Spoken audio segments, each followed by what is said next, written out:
We are going to be moving ahead with the third panel discussion now. I'll request everybody to please kindly take their seats and settle down.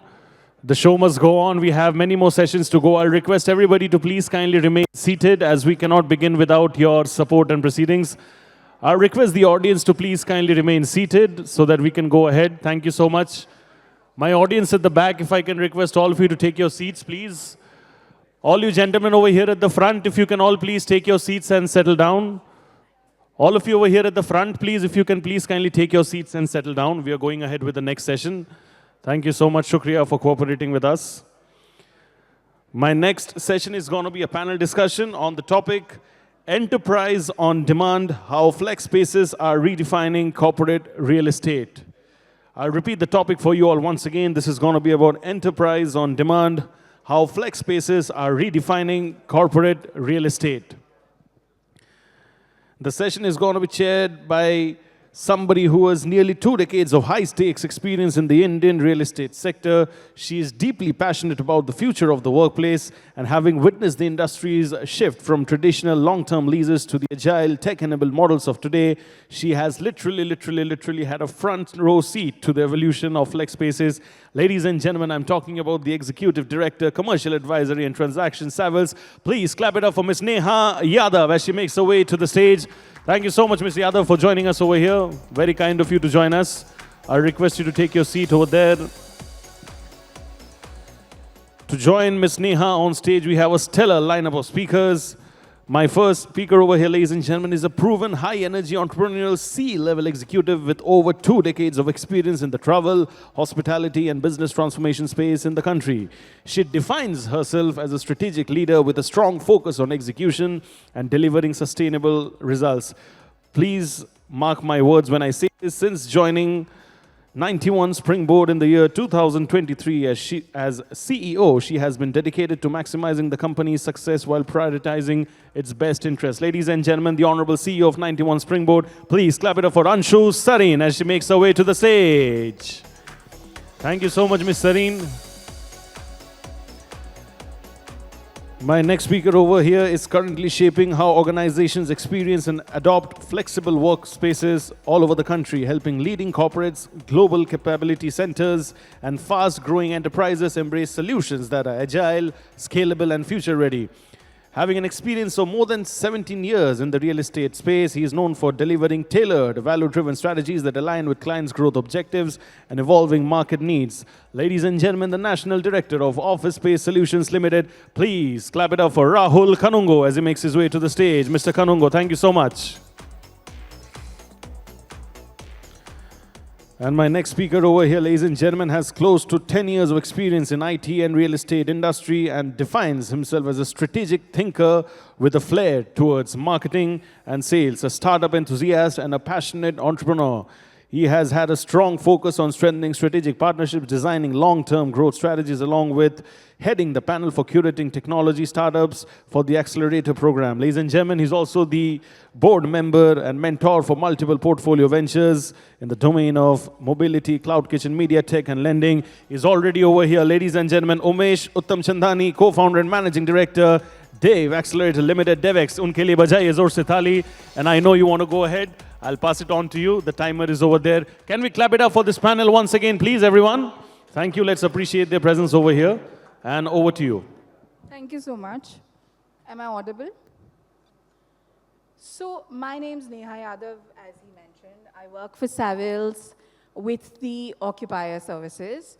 And day in and day out, we of course deal with a lot of occupiers who are now looking for flex spaces. And that's how this is more than just bread and butter for me. This is also a passion project as we speak. When I started my career back in the 2000s, there wasn't any word like flex. You know, when I was preparing for this session and looking for questions, we only used to have a term called business center.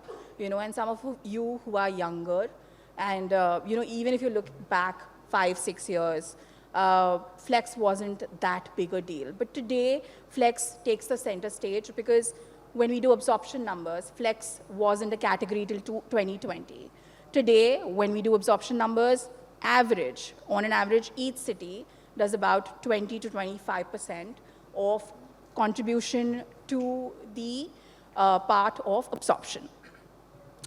Today, flex spaces is more than just a startup solution, and it's actually a center stage for all the Fortune 500 companies as well. And I think my stellar panel would agree to it. And since we have only got 30 minutes, I would like to jump into the discussion on how we have sort of moved from flex just being one of the side strategies to the main strategies now. Rahul, I would like to actually ask you first, what do you think flex on demand, enterprise on demand means to you? First of all, thank you so much, and good afternoon, everybody. So I think as Neha just mentioned here, yes, in a couple of years back, Flex was definitely just a cost solution for most of the clients. It was more of a flexibility, a solution where you have to plug in a problem statement for maybe a small duration of time and then not a longevity perspective.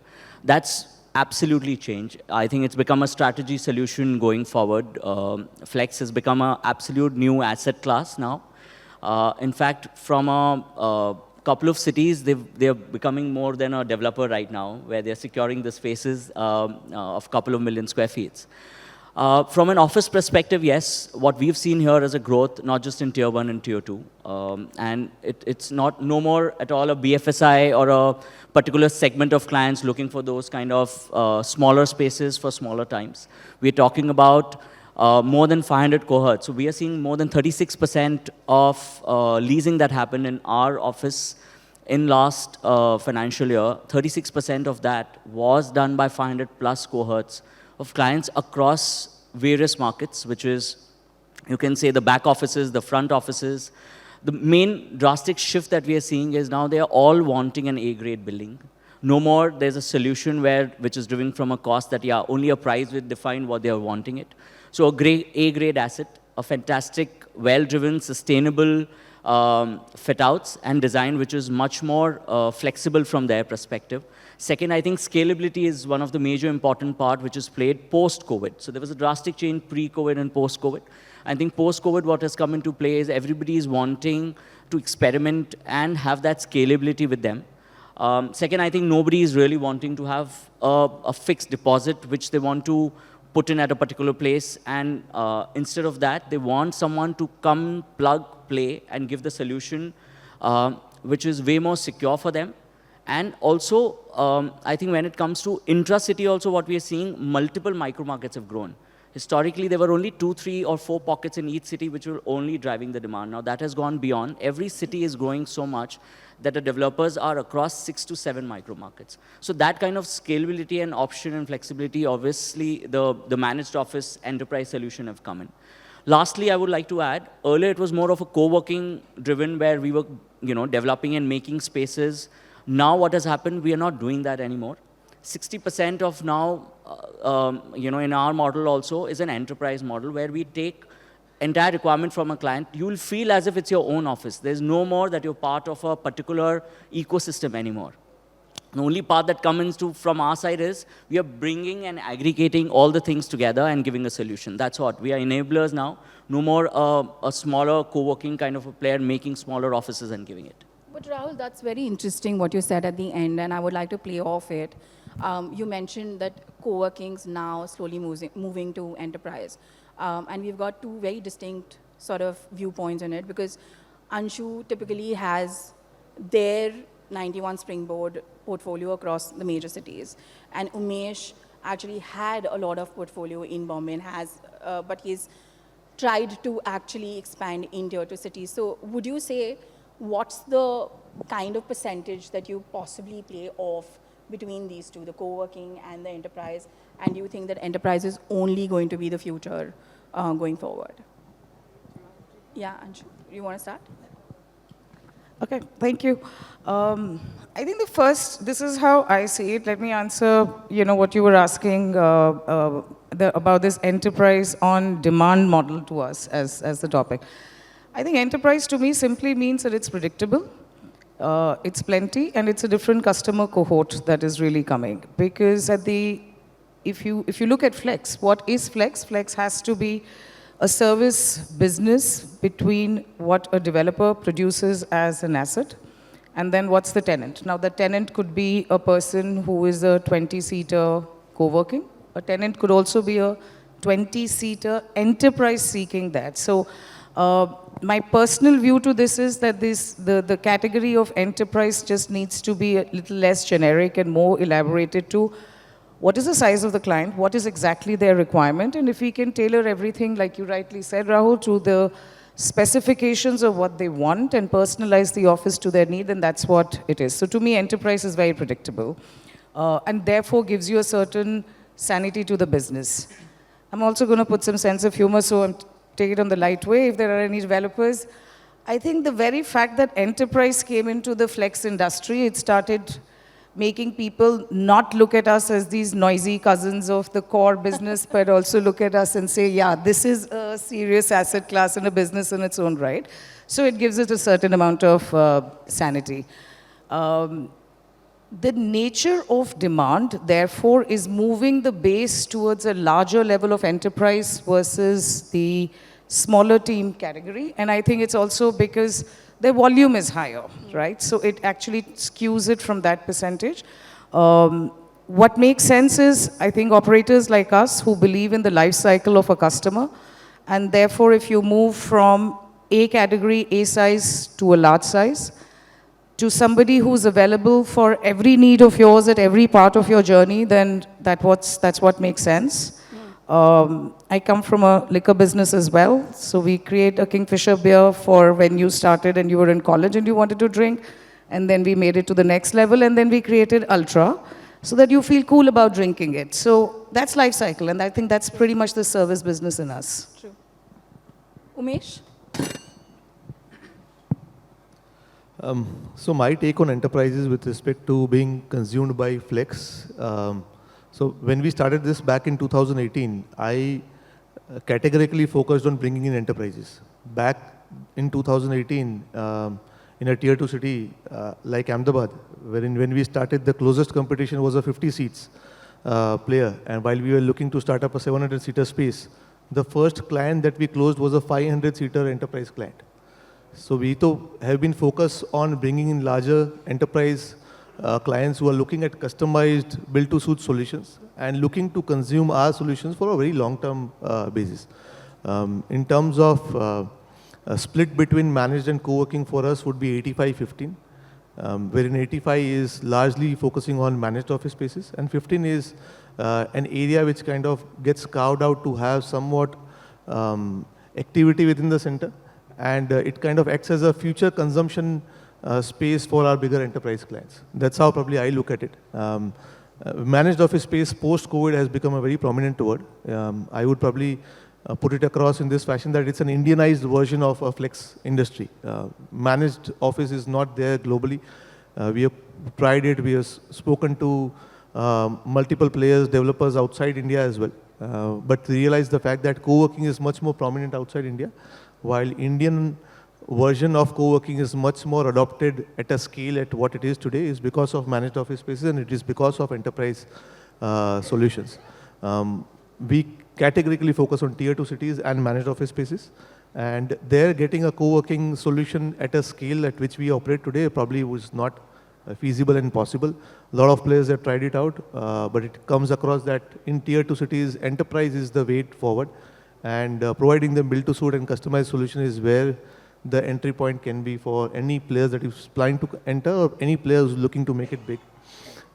We, in fact, nowadays have started taking up full assets, which are in the lines of 500,000 square feet to 1 million square feet of area in tier 2 cities. These cities were not even kind of known for leasing. Now they are known for flex operators kind of consuming larger spaces. That's the transition that has happened in the last 7 years within the country. One question that I have, and this is a quick one. When you interact with clients now versus maybe 2 years or 3 years back, is there the same amount of education that you have to do, making them understand what is enterprise on demand? And is there a difference between a tier 1 client and a tier 2 client? So if we could have a quick chat around that. Okay. So I would just like to add a little point on the previous one, and then I'll come to this question. According to us, I think there's the co-working is not going anywhere. 100% there's a blend that will come into place. Yes, the percentage can vary here and there, Like for us, I will give an example. We were around 75 or 80% co-working when we started into enterprise model, maybe say 3 years back or 4 years back. And that percentage now stand at around 60% or 65% of co-working and say 35, 40% of enterprise. Where I see that going is right now that yes, enterprise is here to stay and that's the future of the workplace strategy. But probably it'll come down to say 45% of anything, but it'll not go beyond that because co-working is going to stay for sure and there's going to be a more blend between an enterprise and a co-working that we are seeing. Now coming to your current question that you highlighted here, yes, I would give appreciation to a couple of our peers who in 2017, 2018, I think brought in a global level of enterprise solution in India, and all of a sudden, a couple of brands were the name, and it was still tougher back in 2015, 16 to really educate and sell this kind of a model. But in last 4 to 5 years, definitely not. I think people are well aware about the model now. People are well aware about how it's happening, what it is happening. Also, a couple of companies getting listed also made a lot more changes in the last 2 to 3 years about this. So educating them is not, I think, harder now. Also, Indian companies, usually always we had thought that multinational will adopt to this model more. That's not the case. Now, all the Indian companies have been the major occupiers. So all BFSIs, pharmas, logistics, you can say it. All these guys have been really more aggressive in taking space. So that blend has increased a lot and it's further increasing. Also, when we are proposing option, this becomes one of the major options when you propose to any client, and they are also considering that as a parallel now. So that's definitely changed. Umesh, would you like to go next? Well, enterprises consuming flex office space, I don't think so. I mean, the domain that we operate into, I don't think so. There's an awareness required in that. But there's a lot of transition happening from traditional first-generation entrepreneurs who are now shifting towards consuming office space in the manner we are offering. So there you need a lot of efforts in kind of getting them educated as to how this gets consumed and why it is better for them to move out in this pattern. It used to be a challenge when we started back in 2018-19 and categorically in tier 2 cities because I still recall there's no one providing flex solution from a co-working standpoint as well, and there we were saying that we will provide you enterprise solutions, we will provide you managed office space solutions. So it was tough time in terms of educating them, but now though we are dealing into on a square feet basis as well. So a customer is well versed with the language as to how they should be consuming the office spaces. They are extremely educated, obviously because of the efforts that have been put in by IPCs. And with the advent of a lot of players kind of getting listed, it has brought in a lot of awareness towards the industry. And today, I mean, at least 25-30% of the leasing that happens in majority of the cities is done by flex.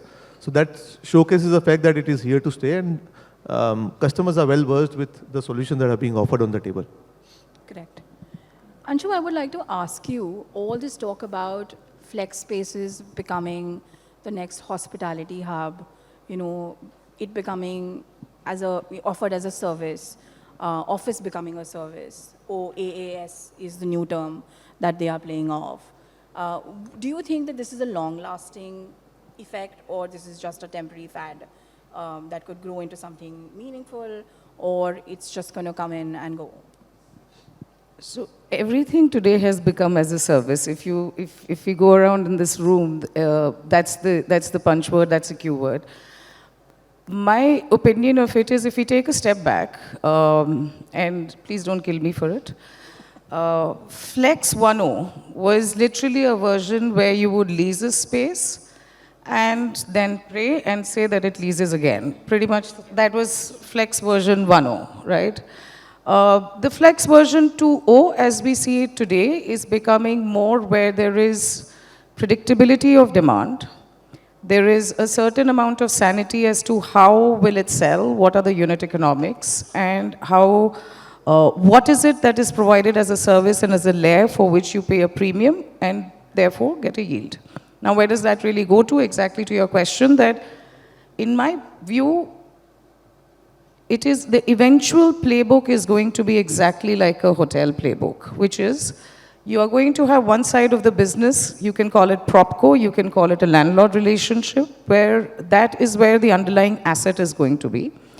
on the asset, which is pretty much a hotel, right? You take an empty box and then you layer it with brand and you layer it with yield management and you get something which is a return, which is exactly what is for a hotel, which is exactly what it is for an office space. So you will have one part of the business which is going to be superior, stable yield that it will deliver. And on the other side of it is where your brand is going to be leveraged, your operating efficiencies, customer demand, all of these questions, for example, that you're asking, what does an enterprise customer want? Does he need education? How do you create that market? That will become on the second side of it. So one will become the growth engine, and the other will become a yield creation engine, which is pretty much what a hotel does. And on top of it, you will have technology, operating experience, and a house of brands. So yes, I think that's the playbook that it will eventually end towards. Got it. Very interesting to see that. When we talk about flex, also, there's another buzzword in the corporate lingo nowadays, at least in the CRE playbook, is GCCs. Everywhere we go, we hear flex, we hear GCCs. And, we are seeing the trend when we track data that GCCs are fast adopting the whole concept of flex. But there are certain traditional sectors, such as a BFSI, such as pharma, such as promoter-driven companies, which are also still very slow to sort of adapt it. So I wanted to hear each of your thoughts as to, how do you expect it to change? Because this is a rather large demand that you cannot ignore. And if you want to expand to the next step, which you of course want to, as growing companies, as listed companies, etc., how do you go to that, and what converts a customer who's just looking at flex even today as just a seat or just an office address? Yeah, sure. So yes, you're right. I think GCC has become one of the most, in last 1 year, the most upcoming one of the clients which are occupying spaces. Especially, I think we've seen it more from a Bangalore, Hyderabad, Pune, Chennai, those micro markets, yes. We itself have done, I think, more than 11 GCC, led demand transaction that we've done. From our perspective, what we've done here, we've bifurcated it. So what GCC is coming up basically is 2-3 main points are very critical for a GCC overall. One is they're coming up with the 50, 60, 70 odd seats because it's an experiment in India that they're coming up with. They are more than $1 billion company anywhere that you talk about, right? Also, they're coming up with a global standard because the people that they are bringing in who are leading these kind of GCCs are one of the all global leaders which are sitting there. So the kind of employee base, the employee experience, the infrastructure experience that the GCC is demanding has to be an A-grade building, with an A-grade infrastructure, not just the building. So the partners that they choose, which is the developer that they choose, also need to be a much better campuses and a longevity perspective. So that's second. Third, they would want to take a place where they can scale up drastically. Like a 50-seater is becoming a 500-seater like in 6 months. We've not seen that. So we did something for a company called eBay last year. In 6 months, we scaled it up from a 20,000 to a 150,000, which is not a organic growth that we see from a BFSI or a general other sectors. So I think the adaptability is very important. So what we've done, we've bifurcated our classes. We've brought in something called as an elite. Now that caters to my smaller cohorts, which can be scaled up to that kind of level. Still, I'm going to continue with my gold and my normal 5.0. So 5.0 and gold still caters to those normal demands that are enterprise, which is from a BFSI sector anybody else is bringing in. But my elite would definitely focus to my GCC because GCC can't be mixed according to us to any other kind of models that we are doing. Third, I think consciously now we are also picking up that kind of asset because in next 2-year or a 3-year horizon, we feel that that's going to be a major take-up because that's how the global markets are turning towards India right now.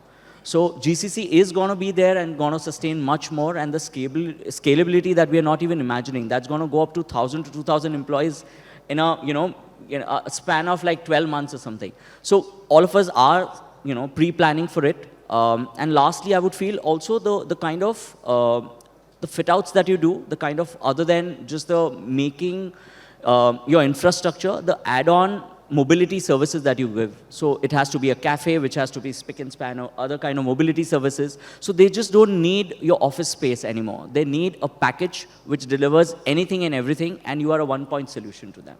So that's the kind of bridge that we are trying to focus on right now. Got it. Umesh, do you see a lot of GCC demand also in cities like Ahmedabad, or do you actually get it from cities like Bombay, and then you actually are able to help them better in Ahmedabad?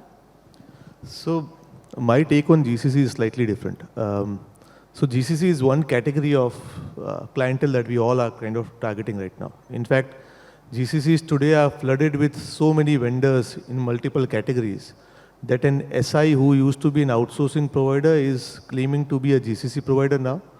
A developer who used to be just a real estate provider is claiming to be a GCC solution provider. And the same implies to a flex operator as well. If I look at GCC buyer, he is like loaded with people who are saying that I can do all of this. And technically, identifying the differentiating points in all of them is very difficult because these are all tick marks कि recruitment करते हो, payroll देते हो, space देते हो. I mean, how do we differentiate in that aspect? So I feel petty on the GCC buyers right now because a lot of limelight is on them, and a lot of people are selling to them stuff that they are more aware of, and the people that are selling are not well versed with it. Coming to the question of are there any GCCs in tier 2 cities? Yes. I mean, theoretically, research says that the next wave of growth from GCCs is going to come in tier 2 cities. I don't think so that's going to come in. I mean, it's already there. We are witnessing larger players setting up their capability centers in tier 2 cities with us, without us. Currently, we are catering them largely from an infrastructure perspective as a flex operator. But what we want to evolve into going ahead is that we have acquired a small technology company wherein we'll be offering them full-fledged recruitment solution. We'll be running their payroll solution as well. And we'll start building smaller apps for them, which will integrate a lot of existing apps of theirs and help them to speak with each other. So we'll start offering them from an infrastructure, we'll add people as well as the advisory solution in them, wherein we'll try to catch them very young in their journey, probably in their respective country, and help them understand as to why India is the right option for them, rather than catching them here, speaking with them as to this is what we can offer them. So that is essentially what we're trying to do. From our portfolio perspective, 70% of our portfolio is in tier 2 cities. So for us, obviously, tier 1s kind of acts as a showroom wherein people visit, understand what we are, and then they consume the solution from us in tier 2 cities. So yes, GCCs are growing, definitely picking up, but not to the scale as to the volume that tier 1s are offering. It's just that the base of tier 2 cities is so small that the growth in percentage terms looks to be very high for us, while on the value terms in tier 1 cities is massive. Got it. Anshu, I have an interesting one for you because, there was a mention of landlords. And of course, landlords and operators are both partners in a deal that you do. One can be a hero, one can be the second lead or anti-hero, depending on who the landlord is. But I wanted to ask if you all could suggest one change in the relationship efficiency that you all have, what would be that in the coming years that you would expect the landlords to do for operators to sort of grow within the portfolio? Can I first ask a question to the audience? How many landlords are sitting here? I think that will be my first question, but yes. The reality of this is that this whole flex business and this whole hospitality of it, and this is pretty much my informed view of it, will only work provided landlords, tenants, operators, which is all three in the food chain, actually look at the dashboard from the same set of eyes. If each one is going to look at it differently, then there is absolutely no way that there is a future beyond a certain point of time. So you will keep having these adversarial conversations, which is on lease negotiation, which is carpet kaun pay karega aur kitna carpet hai. And I think that's pretty much what's going to keep happening. The model will eventually have to get institutionalized to where a landlord gets a superior return for the land that he owns, which is either through a propco or through a management contract model. And the operator gets what they bring in, which is the brand excellence, which is the talent that offers that service predicted. The brand, the flag, which actually gets people into the door, and the technology which makes it scalable. The tenant brings in the money, and of course the understanding of the business and what is it that value that they get. So in my opinion, the three will have to work together, as opposed to currently the way that it is, that it's either a straight lease or something else. And I know a lot of landlords are warm about moving towards a management contract model. But that really will have to be the future. That's number one. Number two, step towards it has to be that when we say this flex business, the whole flex means flexibility. How can we provide flexibility to a tenant if I don't get that flexibility? Because then I will be only answering analysts that there is a asset liability mismatch, which I'm sure you went through when you went through your listings. So which is ridiculous. Because nobody asked me this question as a hotelier that what happened to the asset liability mismatch. It's only in this business that it comes like that. So I think that flexibility needs to be able to build in to be able to get those superior results. And the third, I think, is a bit to do with our own industry. And I think the transparency and professionalism has to come in so that the landlord does not feel that the rents don't come on time, the leases don't come on time, there's lack of transparency, I don't know what is the utilization, is my asset value being secure? So I think all these three will have to work together to move towards it. Got it. As we speak, I'm looking at the clock and I want to wrap up the session with closing comments from each of you. If you could just wrap this up in like 30 seconds each as your closing thoughts for the session. Rahul, you want to start? So yeah, I think what current, I think, discussions were, they were quite wise thoughts, and what you just said on the landlord, definitely, I think it makes a very important aspect here, because it's an integration of a collaboration between offerings with all of us are wanting to offer to the client. It can't be a different slate that everybody is operating on. So that mix with the landlord of thinking that we are bridging in and bringing a much more value to the building.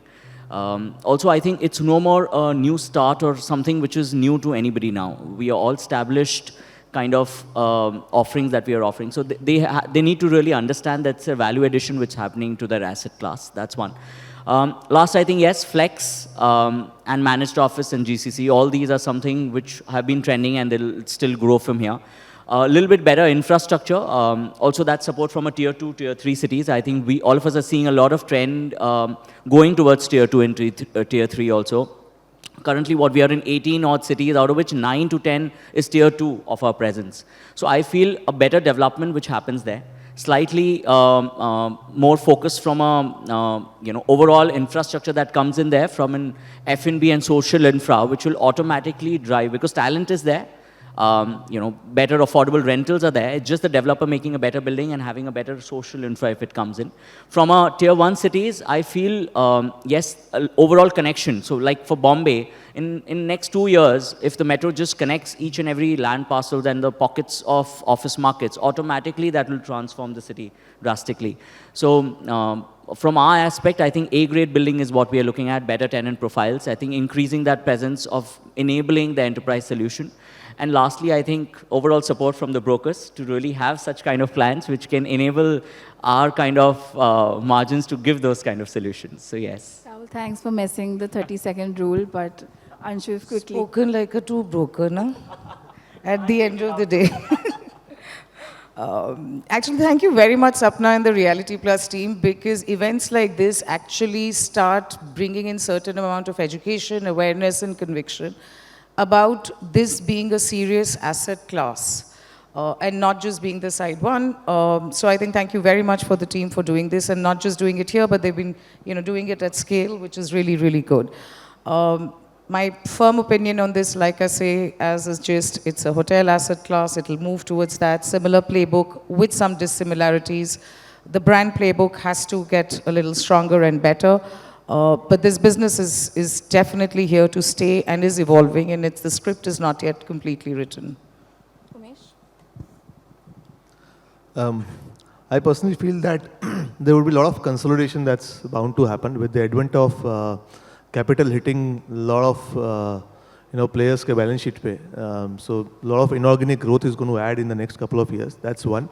And second, acquisition models are going to be going to get more innovative now. Like we have tried a couple of them. We've tried PropCo, OpCo. We are doing currently development management models as well. So there would be skin in the game from the flex operator on the development side as well. And developers would also start leaning towards supporting the flex operators in terms of actually making this as a flex solution to the end client. Got it. I think that was a very, very fair sort of viewpoint from everybody on the tier 2, tier 1, how the growth is going to be, what the challenges are, especially on the landlord side. And I wish that this is seen by more and more landlords. If there are any questions, we've crossed our time, but if there are any questions, we'll be happy to take a quick one. No? We can just wrap it up then. Yeah, that's a good motivation. Maybe so you can connect with them in the networking zone, but as of now, please, a big round of applause for all of them. And once again, I request Ms. Datta from Flip Spaces to please kindly come up on stage and give the token of appreciation to our esteemed panelists. A big round of applause for all of them, please, ladies and gentlemen, if I may request. Thank you so much.